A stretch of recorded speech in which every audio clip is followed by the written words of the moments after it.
Hello everyone, তোমরা সবাই কেমন আছো? তো আজকে আমি সকালবেলা ভ্লগ করতে পারিনি, যেহেতু কাজ ছিল বাড়িতে প্রচণ্ড, আর ফোনের দিকে অতটাও খেয়াল ছিল না। তো আমি বের হলাম বাড়ি থেকে, পার্লারে যাচ্ছি, তখনই ভিডিও করতে করতে বের হলাম বাড়ি থেকে।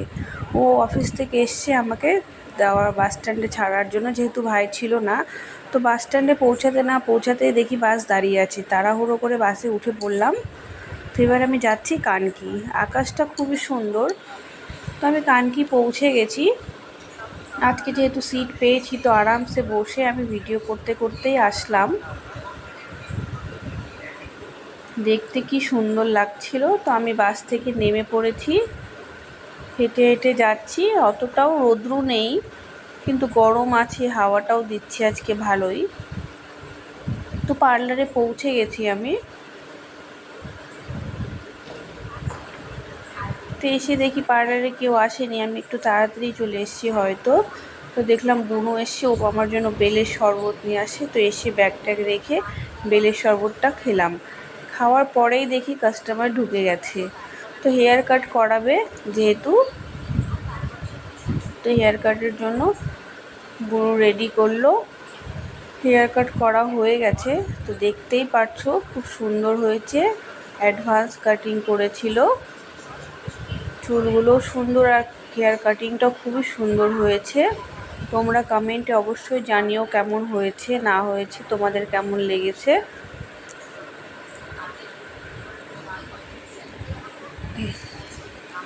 তারপরে কাজ করতে করতে এদিকে দেখি খাওয়ার টাইম হয়ে গেছে, প্রায় 3টে 3:30 বেজে গেছে। তো আমরা সবাই খেতে বসে পড়লাম।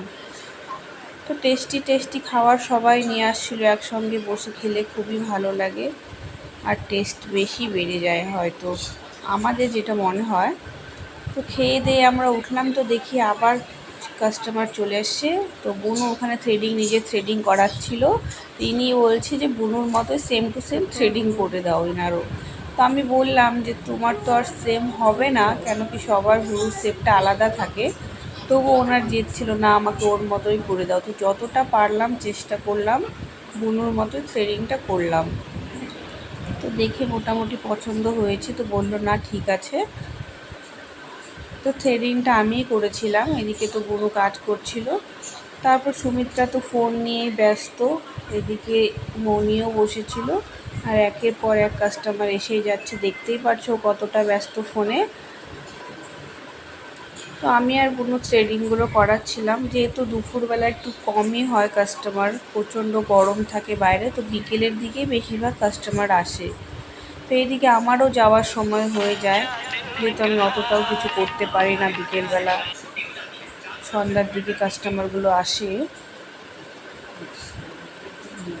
তো এইদিকে সুমিত্রা আর মণি বসে বসে গল্প করছিল, আর বুনো কাজ করছিল, আরও কাস্টমারগুলো বসেছিল। তো আমি আবার ভিডিও করতে করতে পার্লার থেকে বেরিয়ে পড়লাম, যেহেতু সন্ধ্যা হয়ে গেছে, যেতে হবে আমাকে।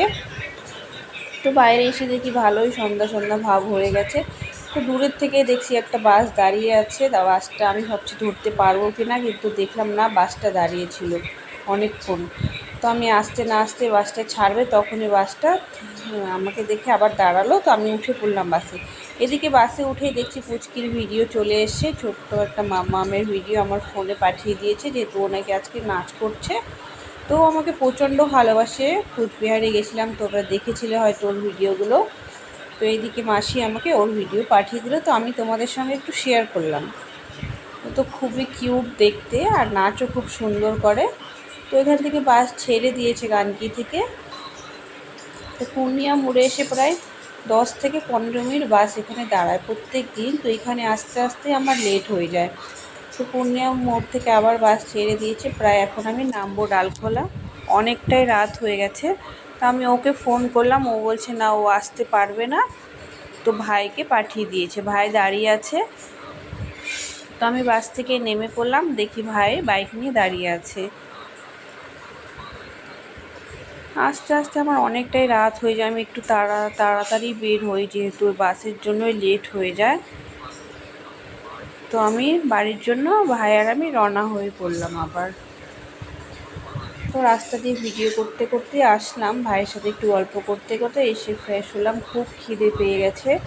ফ্রেশ ট্রেশ হয়ে তারপরে মার জন্য চা করলাম আর একটু মুড়ি মাখলাম। আমিও খাবো, আমারও খিদে পাচ্ছিলো, ভাবছিলাম কি খাবো।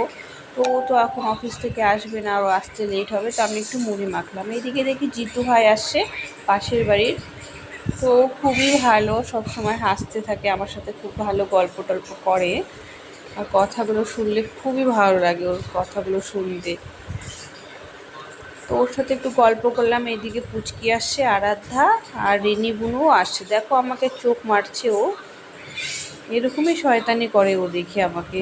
আর বৌদি বৌদি বলে তো একদম পাগল আমার ছোট্ট একটা দেওর। তো এদিকে পুচকিও পেছনে বসে আছে, ও জানে আমি ব্লগ করি, তো ও লজ্জা পাচ্ছিল। আর এদিকে ভাই তো আমাকে চোখ মেরেই যাচ্ছে তখন থেকে। তো অফিস থেকে চলে এসছে, কিছু জিনিস আনতে বলছিলাম সেগুলো নিয়ে আসলো। তো ও বললো এসে যে দাদা নাকি আসবে এখন। তো আজকে 10টার সময় প্রায় বাড়ি ঢুকেছে, তখনই আবার দাদা বৌদি আসবে। তো দাদা বৌদিকে রাতের বেলা কী দিব, দাদা বৌদি বললো খাবো না, প্রথমে বললো। তো নিজের হাতে ডিমের অমলেট করে দিল দাদাকে। দাদা তো ভাত খাবে না, তো বৌদিকে জোর করে একটু ভাত দিলাম, খাবে না করে। তো একটু খেলো বৌদি। তো গল্প টল্প করলাম, দাদারা প্রায় 11টা অবধি ছিল, তো চলে গেল। বাই ফ্রেন্ড, আবার কালকে দেখা।